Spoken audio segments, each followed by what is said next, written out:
তো ফাইনালি আবারও নির্লজ্জর মতন হেরে গেল ঢাকা ক্যাপিটাল রংপুর রাইডারের বিপক্ষে।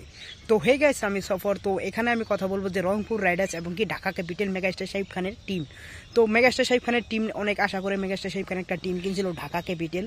তো এই ঢাকা ক্যাপিটাল ভাই লাগাতার ভাই হ্যাঁ ম্যাচগুলো হেরে যাচ্ছে। আমরা যতবারই উম্মিদ করি যে রংপুর রাইডার্স বা যে কোনো বিপক্ষে ভাই ঢাকা ক্যাপিটাল টিমটা জিতে যাবে, কিন্তু ভাই ওইখানে ঢাকা ক্যাপিটাল টিম ভাই ডাইরেক্ট শুয়ে পড়ে। তো ওখানে বসেও থাকে না ভাই, ডাইরেক্ট যে শুয়ে পড়ে দলের কাছে যে আমাদেরকে দাও।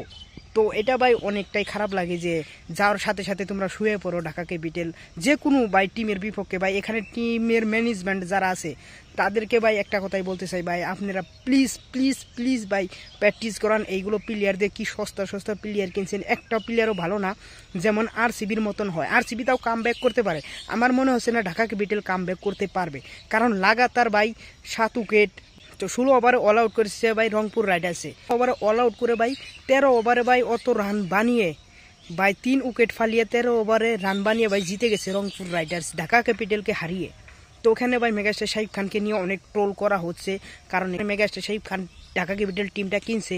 তো সেই কারণে মেগাস্টার সাকিব খানকে ভাই অনেক ট্রোল করা হচ্ছে। তো এই ট্রোল করা হচ্ছে দেখে বা আমাদের অনেক খারাপ লাগছে, কারণ এখানে মেগাস্টার সাকিব খান আছে। তো কেউ কিছু বললে আমাদেরকে অনেক খারাপ লাগে।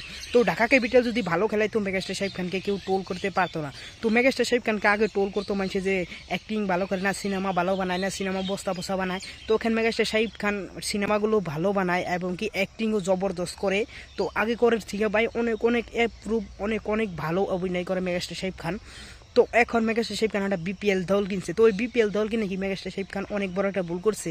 তো এখানে মেগাস্টার সাকিব খানের দল বলে আমরা সাপোর্ট করি, কিন্তু মেগাস্টার সাকিব খানের দল যেটা ঢাকা ক্যাপিটাল যারা ম্যানেজমেন্ট তারা ভাই শুয়ে থাকে, তারা ভাই কোনো গ্রাউন্ডে কোনো কাজই করে না। কাজ যদি করতো তাহলে একটা ম্যাচ হলেও জিততে পারতো এত টাইম।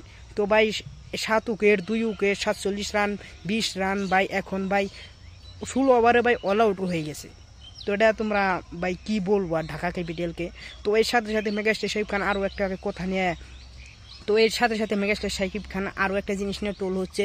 তো মেগাস্টার সাকিব খান তোমরা জানো যে অ্যাক্টিং অ্যাডজাস্ট করে এবং দেখতে শুনতে অনেক সুন্দর। তো এটা নিয়ে কেউ ট্রোল করতে পারে না, কিন্তু মেগাস্টার সাকিব খান একটু ইংলিশে অনেকটাই কাঁচা। তো ইংলিশটা অনেকটাই বলতে পারে না, কিন্তু ইংলিশ অনেকটাই কাঁচা। তো এই ইংলিশ নিয়ে মেগাস্টার সাকিব খানের ভাই অনেকটাই ট্রোল হচ্ছে। তো এটা ভাই প্লিজ ট্রোল করো না। আর যারা মেগাস্টার সাকিব খানের আশপাশ থাকে তারা মনে হয় যে তার তেল মেরে থাকে মেগাস্টার সাকিব খানকে, যে আপনি ভালো বলছেন তার ভুলটা কেউ ধরিয়ে দেয় না। যদি ভুলটা ধরে দিত তাহলে ভাই মেগাস্টার সাকিব খান এত ইংলিশটা বলতো না। তো এটা নিয়ে তোমাদের কি মতামত প্লিজ তোমরা কমেন্ট করবে। যারা মেগাস্টার সাকিব খানের পাশে আছে তারা কি তেল মারে মেগাস্টার সাকিব খানকে, যে আপনি এটা যা করবেন সেটাই ভালো। আর কি ঢাকা ক্যাপিটাল জিততে পারে না নির্লজ্জর মতন বারে হেরে যাবে, এটাও অবশ্যই কমেন্ট করবে। আর যদি এই ভিডিওটা ভালো লাগলে অবশ্যই একটা লাইক করবে। ভাই অনেক দূর আছি, অনেক কষ্ট করতেছি, তো অনেক কালকে ভিডিও আসে না, তো এটা নিয়ে প্লিজ মাইন্ড করো না। আর অতি শিগগিরই বরবাদ নিয়ে একটা আপডেট আসবে। তো চ্যানেলটা সাবস্ক্রাইব করো। Thanks for watching, by.